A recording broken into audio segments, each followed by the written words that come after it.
இப்போ பார்த்தீங்கன்னா, சுட சுட சோறு நம்மளோட ஸ்பெஷல் இறால் கிரேவி. இதை எப்படி செஞ்சோன்னு பார்க்கணும்ல. ஸோ வாங்க வீடியோக்குள்ள போகலாம்.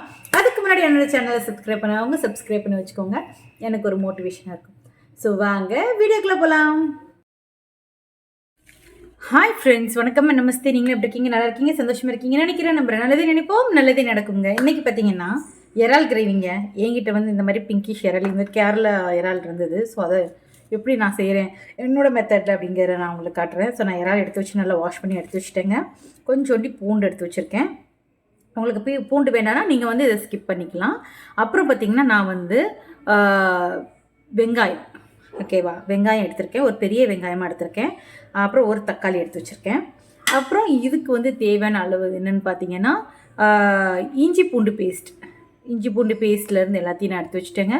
இஞ்சி பூண்டு பேஸ்ட்டு ஒரு ஸ்பூன் அளவுக்கு எடுத்திருக்கேன். ஒரு சோம்பு 1 ஸ்பூனு, ஒரு ஏலக்காய், 3 கிராம்பு, 2 பட்டை, கல்பாசி சொல்லுவாங்க அது, அப்புறம் வந்து ஒரு பிரியாணி இலை.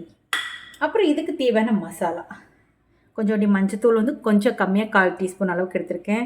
நான் வந்து 1 ஸ்பூன் அளவுக்கு மீன் குழம்பு மசாலா எடுத்திருக்கேன். 1/2 ஸ்பூன் அளவுக்கு வந்து வத்த மிளகாய் எடுத்திருக்கேன். 2 ஸ்பூன் அளவுக்கு மல்லித்தூள் எடுத்திருக்கேன். ஸோ இதை டக்குன்னு நம்ம எப்படி சமைக்கலாம்னு சொல்லி வாங்க வீடியோக்குள்ளே போயிடலாம். இது கூட 2 மிளகாவையும் நான் சேர்த்து எடுத்துக்கிறேன். கிரேவிக்கு சூப்பராக இருக்கும் அதனால். ஸோ வாங்க டக்குன்னு போய் நம்ம சமைக்க ஆரம்பிச்சிடலாம். இப்போ பார்த்தீங்கன்னா ஒரு 2 கரண்டி அளவுக்கு நான் வந்து எண்ணெய் விட்டுருக்கேங்க.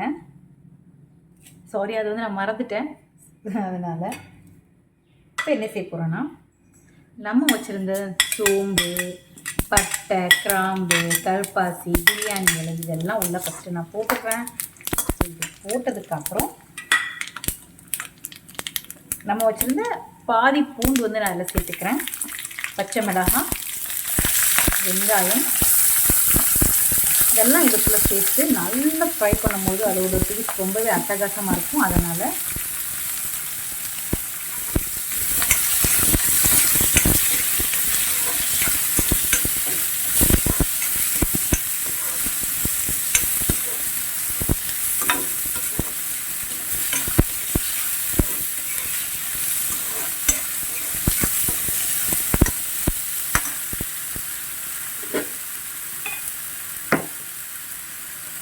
இதுக்கு தேவையான அளவுக்கு உப்பு, இது வதங்கணுங்க.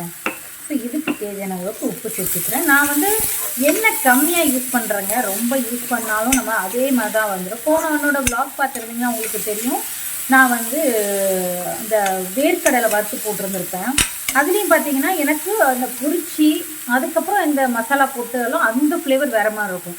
பட் நமக்கு வந்து டீப் அந்தளவுக்கு நமக்கு ஆயில் வேண்டாம். அப்படிங்கிறனால நான் வந்து ரொம்ப கம்மியாக ஒரு 1/4 டீஸ்பூன் வந்து இந்த எண்ணெயை விட்டு நான் வந்து அதை நல்லா வறுத்துட்டு அதுக்கு மேலே கோட்டிங்க்காக நான் அந்த மாதிரி போட்டிருப்பேன். வத்தப்பொடி இதெல்லாம் போட்டிருப்பேன். ஸோ நமக்கு ஆயில் வந்து ரொம்ப கம்மியாக வேணுங்கிறதுக்காக தான் நான் வந்து கம்மியாக சேர்த்துக்கிறேன். நம்ம கொஞ்சம் கொஞ்சமாக சடன்லி வந்து குறைக்க முடியாது. ஸோ இருக்க நம்ம வந்து குறைச்சிக்கிட்டோம்னா ரொம்பவே நல்லதுங்க. அதனால் ஸோ நம்மளோட ஹெல்த்தை நம்ம தான் பார்த்துக்கணும். அந்த ஒரு கான்செப்டுக்காக தான் நான் கம்மியாகவே எண்ணெய் விட்டு நான் சமைக்கிறேன். நீங்கள் ஒருவேளை இல்லைங்க எனக்கு அது பழக்கம் இல்லைன்னா நீங்கள் ஜாஸ்தி சேர்த்துக்கோங்க.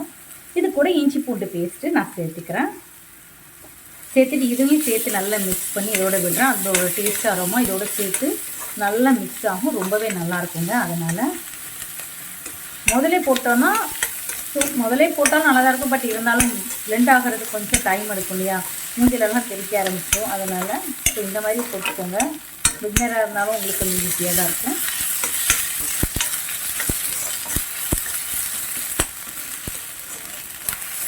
சில வார்த்தைகள் எதுவும் வரலன்னா தப்பாக நினச்சிக்காதீங்க. வேகமாக யோசிக்காமல் பேசுகிறோமா நம்ம மீன்ஸ் சமையல் செஞ்சுட்டு இருக்கும்போது அப்படிங்கிறனால ரொம்பவும் கரெக்டாக இப்படி தான் பேசணும் அப்படிங்கிறது கொஞ்சம் மேலைகள் ஏதாவது ஹிந்தி வேர்ட்ஸ் ஏதாவது மிக்ஸ் ஆகிடுச்சுன்னா ஸோ சாரி.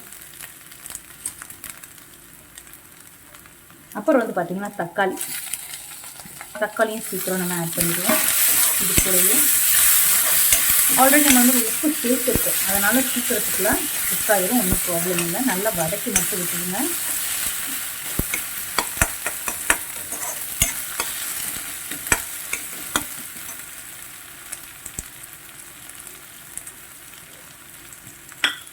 இப்போ நல்லா மிக்ஸ் பண்ணி விட்டுட்டு நீங்கள் வந்து என்ன செய்யுங்கன்னா நம்மளோட இறால் இருக்கும் இல்லையா, இறால் வந்து இதில் சேர்த்துருங்க. இறால் வந்து இதில் கொஞ்சம் சேர்த்துக்கோங்க.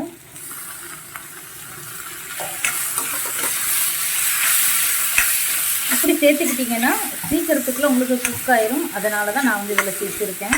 இது வந்து ஒரு கிரேவி மாதிரி தான் நான் வைக்க போகிறேன். ரொம்பவும் கட்டியாக அந்த மாதிரி தான் வைக்க போகிறேன். செம்மியாக இருந்ததுன்னா சப்பாத்திஸ் கூட நீங்கள் சாப்பிட்றதுக்கும் ஈஸியாக இருக்கும். அதனால் இங்கே பாருங்கள். இப்போ இதுலேயே உங்களுக்கு பாதி குக் ஆயிருங்க.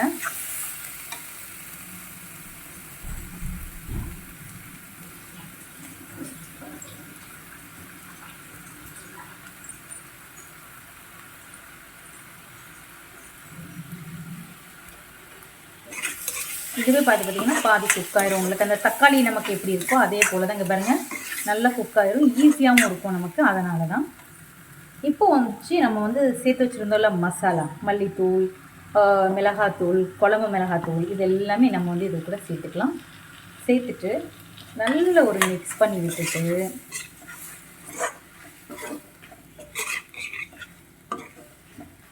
இது முங்குத அளவுக்கு நம்ம தண்ணி ஊற்றினா போதும். இப்போ இதோட பூண்டையும் இதுக்கு மேலே வந்து நம்ம கொஞ்சம் பாதி பூண்டு வச்சுருந்தோம் இல்லையா, இதுவும் இதுக்கு மேலே சேர்த்து நான் போட்டுடுறேன். ஸோ செமையாக இருக்குங்க. நீங்கள் இந்த மாதிரி ஒரு இடம் ட்ரை பண்ணி பாருங்கள். இறால் வந்து ரொம்ப நேரம் குக் பண்ணணும் அவசியம் கிடையாதுங்கிறனால நான் வந்து ரொம்ப கம்மியான இதாக எடுத்துருக்கேன். டைமிங் எடுத்துருக்கேன்.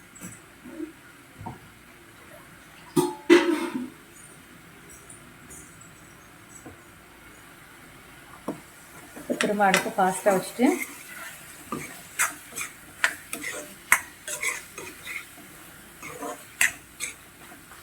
இது முங்குத அளவுக்கு தான் நான் தண்ணி வைக்க போகிறேன். ரொம்ப தண்ணி வைக்கலை, ஓரளவுக்கு முங்குத அளவுக்கு மட்டும் நான் தண்ணி வைக்கிறேன். ஸோ ஈஸியாக உங்களுக்கு யாருக்குமே பாதி குக் ஆயிடுச்சு. ஸோ இதுவும் உங்களோட சேர்த்து குக் ஆகும்போது ரொம்பவே நல்லாயிருக்குங்க. ஸோ இது கொஞ்சம் வேகட்டும், வெந்ததுக்கப்புறம் பார்க்கலாம். இப்போ வந்து நான் மூடி போட்டு தான் வேக வச்சுருந்தேன். ஸோ அதனால் உங்களுக்கு ஓரளவுக்கு நல்லா வெந்துடும் பாருங்கள். அந்த கிரேவி செம்மையாக சுருண்டு வந்த மாதிரி வந்துருச்சு. ஸோ இப்போ கொஞ்சம் ஃபாஸ்ட்டாக வச்சுட்டு நம்ம இந்த தண்ணி மட்டும் கொஞ்சம் செம்மியாக வச்சுக்கலாம். ஸோ ரொம்ப டேஸ்டியாக இருக்கும். இப்போ பாருங்கள், உப்பு உரப்பு மட்டும் பார்த்துக்கோங்க.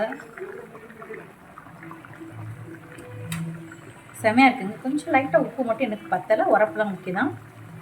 உப்பு மட்டும் லைட்டாக ஒரு 1/4 ஸ்பூன் அளவுக்கு தானே போட்டிருக்கேன். அதை விட கம்மியாக போட்டிருக்கேன். எனக்கு தேவையான அளவுக்கு, நல்லா சொல்லப்போனால் தேவையான அளவுக்கு நான் போட்டிருக்கேன். ஸோ பாருங்கள், ஓரளவுக்கு உங்களுக்கு சாதத்துக்குள்ளே ஊற்றி சாப்பிடணுன்னா நான் உங்களுக்கு இந்த பதம் எடுத்து கொடுக்குறேன். செமையாக இருக்கும். சுட சுட சாதம் அந்த சாதத்துக்குள்ளே போட்டு சாப்பிடும்போது அவ்வளோ அட்டகாசமாக இருக்கும். அதனால தான் இப்போ வந்து நம்ம வந்து சாதத்துக்கு கூட நம்ம சாதத்துக்கு கூட நான் ஆல்ரெடி ரசம் வச்சுருக்கேன். ஸோ நான் ரசத்துக்கு கூட சாப்பிட்றதுனால நான் வந்து இந்த மாதிரி நான் போட்டிருக்கேன். இப்போ அடுத்தது வந்து மல்லி இலை மட்டும் நம்ம வந்து இதுக்கு மேலே தூவி விட்டு இறக்க வேண்டியது தான். ஆனால் இன்னும் கொஞ்சம் எனக்கு கொஞ்சம் தண்ணி வற்றணும் எனக்கு. ஸோ அப்படின்னா தான் அந்த கிரேவி வந்து எனக்கு சாப்பிட்றதுக்கு, சாதத்துக்கு கூட அந்த ரசம் ஊற்றி சாப்பிட்றதுக்கு நல்லாயிருக்கும். அதனால தான் நீங்கள் உங்களுக்கு சாதத்துக்கு கூட சாப்பிடணுன்னு நீங்கள் இந்த பதத்தில் எடுத்துக்கோங்க. ஓகேவா? இப்போ இது கொஞ்சம் நேரம் வேகட்டும், வெந்ததுக்கப்புறம் உங்களுக்கு இப்போ பார்த்தீங்கன்னா தண்ணி நல்லா சூப்பராக நமக்கு வந்து கிரேவி ரெடி ஆயிடுச்சுங்க. இப்போது மல்லி இலையை போட்டு நம்ம வந்து சாப்பிட ஆரம்பிச்சிட வேண்டியதுதான். சூப்பராக நம்மளோட இறால் கிரேவி ரெடிங்க. ஸோ வாங்க பண்ண ஆரம்பிச்சிடலாம். இன்றைக்கி வந்து எங்கள் வீட்டில் வந்து ரசம் வித் இறால் கிரேவி. அதனால் ஸோ பாருங்கள், சூப்பராக நம்மளோட சுட சுட சோறுங்க. ஆவி பரப்பறக்க சுட சுட சோறு.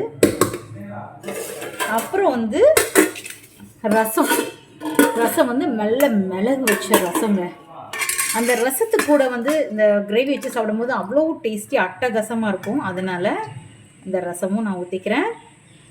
செம்மையாக இருந்தது. அப்புறம் பார்த்திங்கன்னா நம்மளோட இறால் கிரேவிங்க ரெடி ஆயிடுச்சு.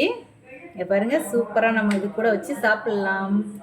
எம்மியாக அதோட அந்த மிளகாவும் சூப்பராக அதை வச்சு சாப்பிடும்போது சூப்பராக இருக்குங்க. அதனால் இப்போ பார்த்திங்கன்னா சூப்பராக இருக்குங்க இது கூட சாப்பிட்றதுக்கு. அந்த இறால் கிரேவி வித் ரசம், சாதம் சுட சுட, அதுவும் இந்த மலைக்கு இப்போ எல்லா இடமும் நல்லா மழைங்க.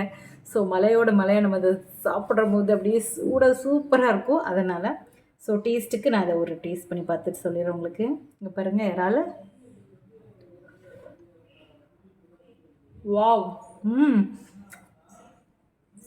இது எப்படி சொல்லுவேன், நல்லா சாஃப்டாக, ம் நல்ல ஜூஸியாக, அந்த மசாலோட நல்லா கூட்டாகி, ம் அருமைங்க, சூப்பராக இருக்குது. ஸோ இப்போ நான் இதை சாப்பிட்டு நான் என்ஜாய் பண்ண போகிறேன். ஸோ நீங்களும் இதே மாதிரி வீட்டில் செஞ்சு பார்த்துட்டு எப்படி இருந்துச்சு சொல்லி எனக்கு கமெண்ட்டில் சொல்லுங்கள். ஸோ இந்த வீடியோ பிடிச்சிச்சா லைக் பண்ணுங்கள், கமெண்ட் பண்ணுங்கள், ஷேர் பண்ணுங்கள், சப்ஸ்கிரைப் பண்ணுங்கள். தேங்க்யூ ஃபார் த வாட்சிங். Bye friends.